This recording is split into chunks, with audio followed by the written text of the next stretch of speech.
right, what you do, pH calculations, it's a pretty simple strategy. All you need to do is, step one.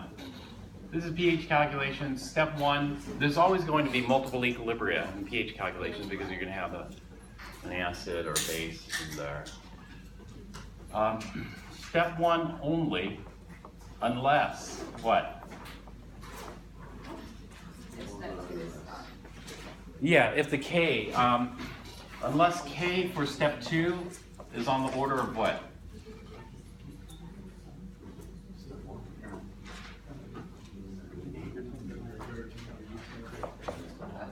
K for step one, for step two is like 10 to the minus 1, 10 to the minus 2, and maybe 3. But for sure, you're likely going to see something like this, 10 to the minus 2. 10 to the minus 1 we don't really see, so this is the main one. You see a K for step 2 that's 10 to the minus 2, it tells you it's kind of large.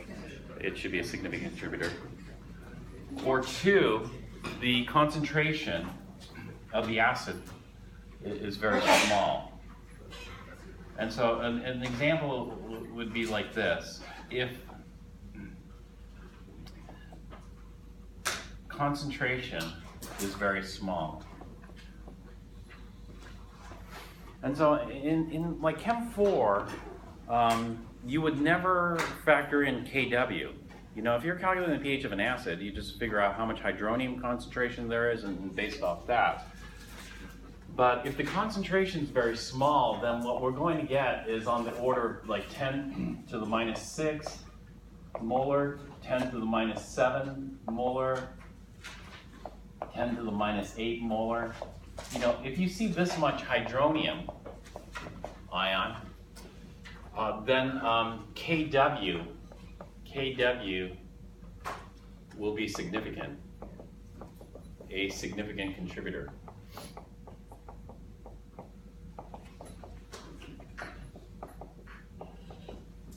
And so the example that we saw from this was the HCl.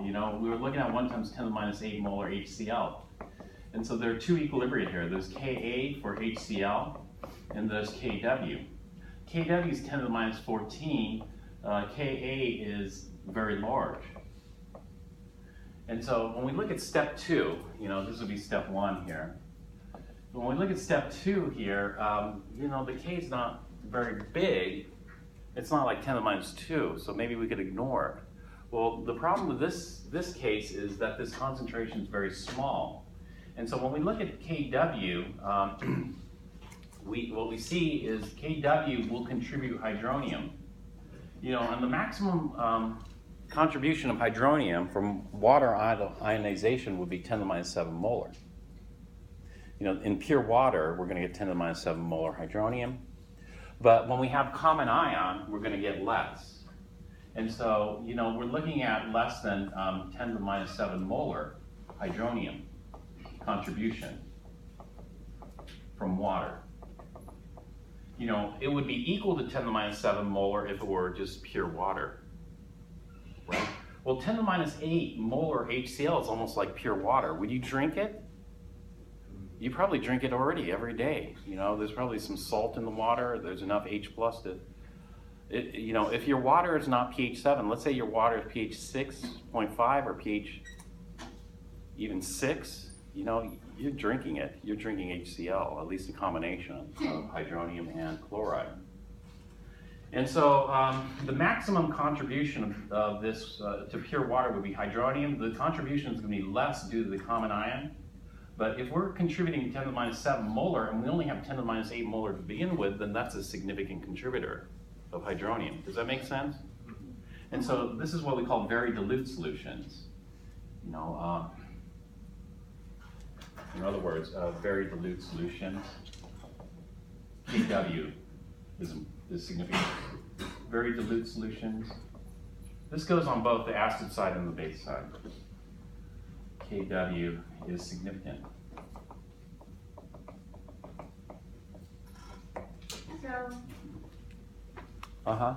So if Kw is significant, we gotta regard Kw as our equilibrium too. right? Right. So we're going to be solving two equilibriums. Yes. Yeah. Yeah, at least two. You know, it depends on what we're doing with the others. If it's monoprotic, it would be two. All right, for inventories, we have to solve all steps. And so in order to get the complete solution inventory, you do that. And so it depends on what the question asks. If the question is only asking for pH, again, you can ignore certain things. All right. For acids, it's always the same. You know, whether it's monoprotic or polyprotic, we always start off with the biggest K and work our way down. Okay. For base calculations, it's going to be pretty much the same thing, except bases, we deal with KB. KB, this stands for base hydrolysis. Bases don't ionize, so we don't say base ionization, we just say base hydrolysis. And so examples of base hydrolysis reactions would be something like this. You know, sodium amide. Sodium amide, we treat this as a soluble salt, you know, first. And so soluble salts, those are going to form sodium ions and amide ions in solution. But the formation of sodium and amide ions in solution, that comes from electrolyte properties. And so this is a strong electrolyte.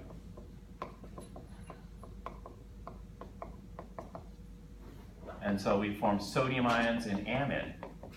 And so what the point of this is we don't say that a strong base ionizes completely. We say a soluble salt ionizes completely, because soluble salts are strong electrolytes.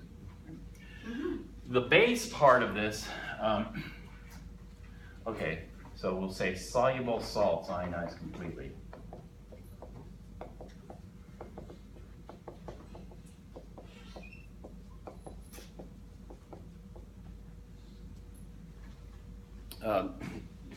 The base part of this comes from amide.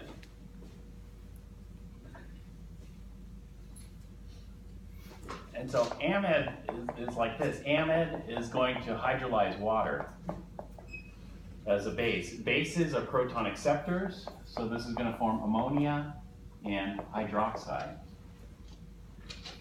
This is our KB equilibrium. But we should memorize something. KB for strong bases is? 1? No. Very large? Very large. KB for strong bases is very large. Yeah.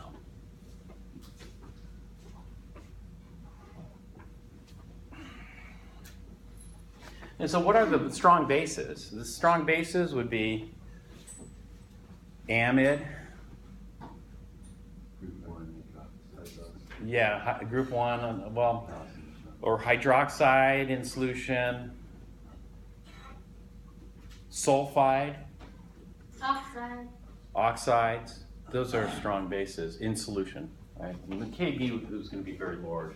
For weak bases would be like ammonia.